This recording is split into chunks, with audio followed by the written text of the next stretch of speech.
Breaking right now, new reports that Prince Harry is terrified Meghan Markle is set to start spilling the beans on their sex life in her new Girl Talk podcast. Okay, so rumour has it, Prince Harry is absolutely terrified right now. And honestly, I don't blame him. Whispers are swirling that Meghan Markle is ready to unleash some seriously explosive secrets.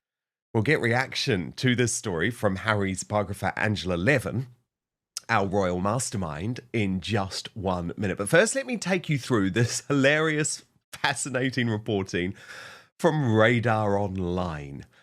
Prince Harry is terrified his wife Meghan Markle will lift the lid on their bedroom secrets to make a few bucks. She's launching a new podcast series with the promise of Girl Talk, and the Duke of Sussex has been left petrified. It means his wife is gearing up to spill all about their sex life, Radar Online can reveal. And rumours are already swirling around their circle of pals in California about the health of their 7-year marriage. An insider told us she will delve into the nuanced and often unspoken aspects of personal relationships and intimacy. Each episode will feature candid conversations with guests, offering a space to explore their unique experiences and insights. However, as topics range from emotional connections to physical encounters, she is bound to spill her own secrets.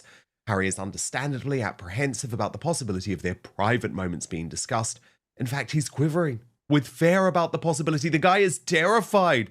It's just not the done thing for royals to talk about intimate details of their lives. Harry is worried the girl talk will cross his personal boundaries, and he's apprehensive. So, Angela Levin, my take on this is like the type of girl talk that Meghan is going to go for on Confessions of a Female Founder, and not confessions of her intimate time with Prince Harry in the bedroom, which, let me tell you, is pretty non-existent at the moment, but that's a whole other story.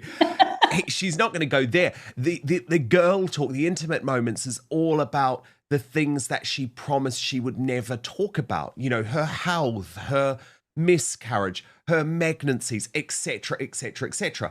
But what this story tells me is just how weak Harry has become, how cucked Harry has become, the fact that he is so terrified of what his wife might say. She is now wearing the pants in this marriage because she is now the main breadwinner. What's your take, Angela? Yes, I mean, if she should talk it over with him and see what he's okay about and what he isn't. But she obviously couldn't care less, and he's frightened that she might go too far. But let me say, I don't think she would talk too much about her own sex life. Going back, there's been quite a lot of rumours about what sort of woman she was like, and I think she'll avoid that like the plague. The other thing about Harry is that I have never forgiven him for what he wrote in his book Spare, because he talked about William saying his penis was circumcised. Now, I think anyone who says that, and anyone who says that to the heir of the throne, doesn't deserve sympathy in that area.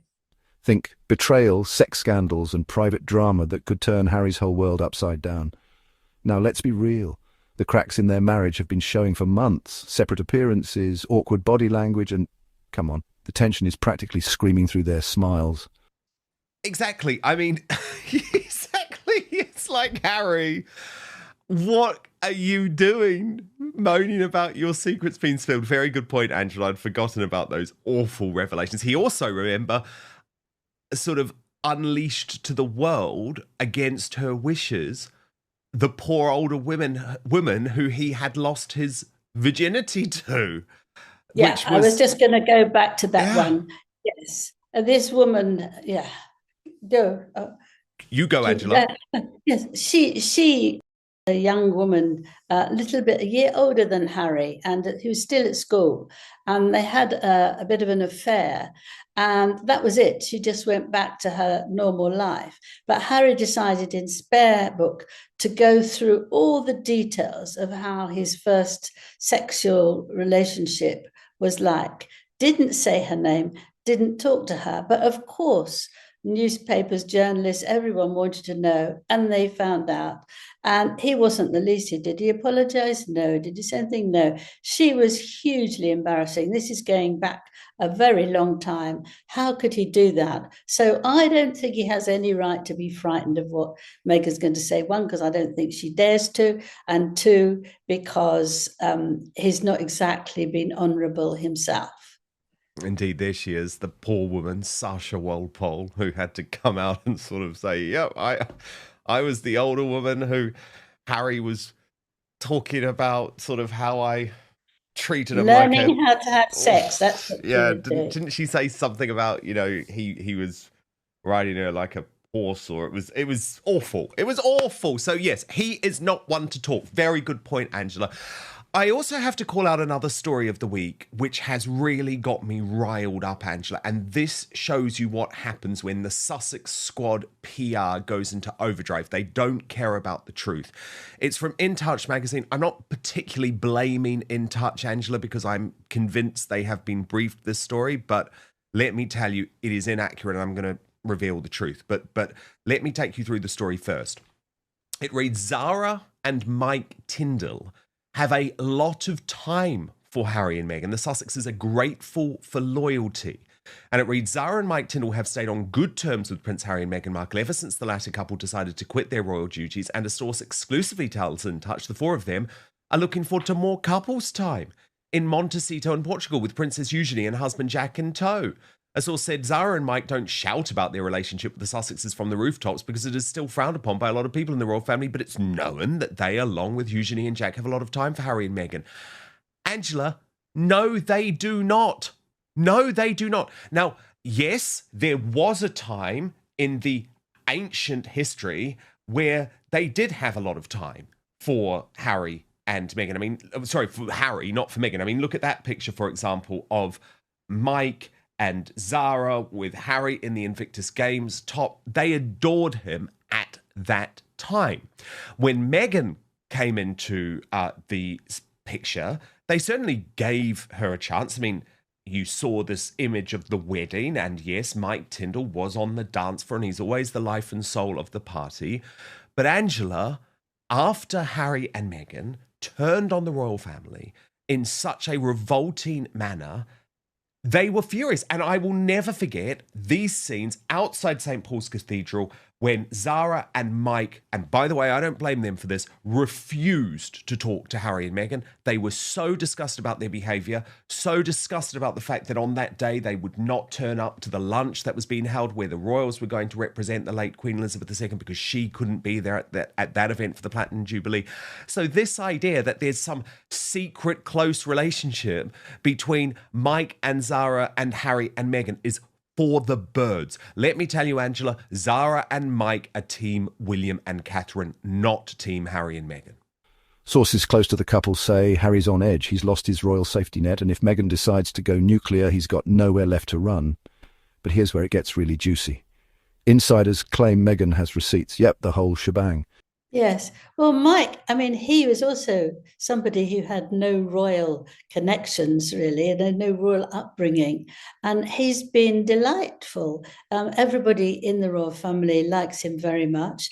And he's managed to accept the strange things of living in a palace and the way that the royal family work. But he's been no trouble whatsoever. Once or twice he said something a little bit on his podcast, but, you know, people like him and it's never been very important. He's also very much a sporting man. And so he talks to William about the sports and they're very happy about it. He's also very respectful. And he can't talk to Harry anymore. He hasn't talked to him. He turns his back on him because he thinks how he's treated his family has been appalling. He's been a very good son-in-law, hasn't he? He's actually been kind and fun and will go along with whatever happens to be necessary that day or that time. And he looks after his wife, and his wife is absolutely delightful too. She adores her mother, Princess Anne, who she thinks is the best mother ever. And so she would put herself out to her when she fell off a horse. At least we think that's what happened, and she was so ill. They were both there watching her and making sure she was all right. And when she came out, they visited her and made sure she was all right. But, Meghan is only about her, so she doesn't make you feel that you're any special. And Harry has been dropped because he's with somebody who is so rude and negative, and the stupid things he's done, like in his book. We've mentioned a few of them now, but that was a terrible mistake doing that book, and that's why I don't think he'll do a second one, actually, because it will be. Well, I guess it depends how desperate he is for the money, Angela. I mean, remember, he has a 3-book deal. And so, the publisher might let him walk away, but if he needs the money, he may well have to. And that is what's going to be incredibly interesting about this. But yeah, I just think, God, the Sussex machine. Well, Eugenie actually isn't going to be with Harry. I mean, they fell out over Piers Morgan.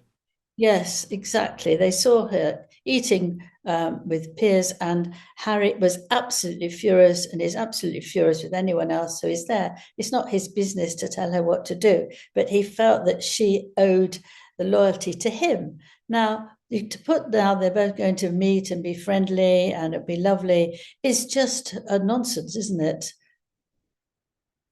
Well, yes, and the thing is, Piers Morgan actually spoke about this, Angela, and said that when Harry saw these pictures, and remember, there are a whole load of people there, Angela, like James Blunt, the very successful singer, but when Harry saw those pictures, he went ballistic and cut all contact with Eugenie, and Eugenie had been the most loyal member of the royal family. So, as I say, the idea that Zara and Mike are somehow having this secret clandestine friendship with Harry and Meghan behind the backs of the royal family, behind the backs of the media, it's just not true. So good luck trying to spin that one, Sussex Squad or the Sussex PR machine, but it's just not true.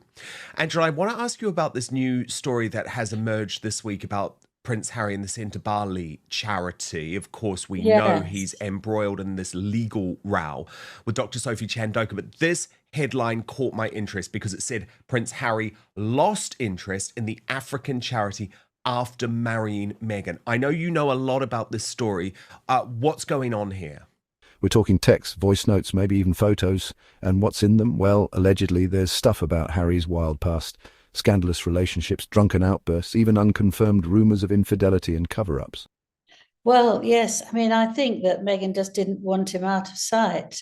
And I think that Dr. Chanduka has been quite upset that they would go to Africa and actually not visit the charity. That's really unnecessary, isn't it? So near but so far. And I think that it's really that Meghan wanted to go to Africa where she would be treated like a royal and she would be spoiled and get presents and, be snobby. But there wasn't going to be that sort of thing in Centre Bali. It was a thing where people are unwell, they've had HIV or AIDS, and it wasn't in the same area, so she didn't want to. So Harry, obviously, I think, was not allowed to. And but what's very interesting is that he did got the charity going with the prince and his brother called Prince Chief Okubani Theko. He's a leading member of the royal family, their royal family there. And he said that what happened was that Harry was no longer any interested, had no longer interest in the charity, and he killed the spirit of it. And the money stopped or was much lower. But this is what he did. He killed the spirit of it. And this was something that he really wanted for his mother because of the things that the children there were suffering from. And this was supposed to be something that she would have been very proud of him. So she dropped that. So these feelings about his mother actually can't be that dramatic or that important if he could actually drop a charity that she would have been absolutely delighted that he was very involved in. And I think that that's really what gets you, because all this talk about Diana and Diana and Diana, but if it's a difficult one and if it's not quite royal and they get loads of money for it and all that sort of thing, then boom, takes no notice of it. No, indeed, indeed. Now, Angela, in terms of Harry and Meghan's briefing to the media, it got even weirder with this story in People magazine, which currently seems to be their favorite, which was headlined, Meghan and Prince Harry take Prince Archie and Princess Lilibet on a celebratory spring break trip. And they say that the two children are the center of Harry and Meghan's, quote, happy bubble at home. Yet in her podcast this week, and I'll play this to you shortly, Angela, she actually talks about the fact that she finds parenting very overwhelming. But what on earth are Harry and Meghan doing briefing to People magazine the fact that they're going on a spring break getaway with their children, saying the kids are adorable, they're incredibly smart, articulate, and fun, not telling us where, not showing any photos, just expecting us to believe them? This is the behavior of like a Z-list celebrity. A royal aide apparently told a UK paper Harry's past could become Meghan's future leverage. Yikes. So is Meghan seriously about to expose Harry? Is this just next-level PR drama, or are we about to see a royal war break out, one headline at a time? Yeah, well, you know what I think the real reason is that they've been attacked a lot because their children they say their children are wonderful, but nobody sees them, that's one. But the other thing is that they leave them. They always go on their holiday and they leave them behind. Now, if you're a really devoted parent, you don't always leave your child behind when you go. We saw that Catherine and William took their children, however small, they went all around to Australia and all sorts of countries. But they would have a nanny, but they would be there with them. They didn't want to not be there. And Diana took her son, William, little William, when they went away to, I think it's also Australia. She refused to go without him. And this has grown up quite a lot to say, well, look, they adore them, but they never do anything with them. They never go anywhere. Nobody ever sees them. So I think this is a verbal thing rather than a visual thing, that they are going, and because they're so wonderful, they're out of this world, wonderful children. And we love going on holiday with them. This will be the first holiday, won't it? Absolutely, the first holiday. We saw Harry in a boat, which he was in for a few minutes, but he actually haven't gone on a holiday. And it'll be interesting how many nannies they take and assistants they take. But I think that's what it is.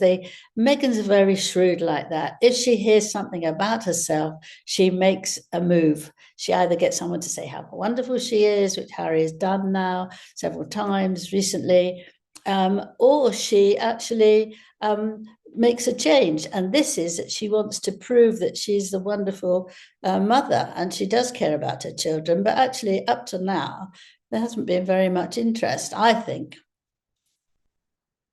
Angela, I just want to play you one of the moments on Confessions of a Female Founder from this week, which I thought was incredibly telling about how she really feels about motherhood. So at the beginning of the clip, she's sort of saying what she thinks she should say, what she thinks she should feel before the truth comes out. Title of mom. Just like me. Favorite title. Love it. I love being a mom. Oh my gosh, I love being a mom so much. It's my favorite thing. It is the thing where you're like, oh my gosh, I just need a break. I just need a minute. I just need a minute. And the second that you step in the other room, you go, oh, but where are they? Okay. Let me scroll through pictures of them endlessly on my phone. And then my husband's like, my love, can you just give yourself a minute? Why don't you go work out? Why don't you go take a bath? I'm like, I know, but I just want to cuddle it's the parenting paradigm where it is so full on, and I wouldn't trade it for anything. But I think what's really key about what you said, and the pandemic may have been the thing that shifted this, when working from home and parenting from home, where they are completely converged. Yeah. can feel incredibly overwhelming. And I think it was that last line, Angela, where you got the truth. I want to know what you think. Would Meghan really toss Harry under the royal bus? Or is he just being paranoid? Drop your thoughts in the comments, because this is the kind of royal tea we live for. Don't forget to like, share, and hit subscribe for more jaw-dropping royal gossip you won't hear anywhere else. You know you want to stay in the loop. Trust me, it's about to get wild.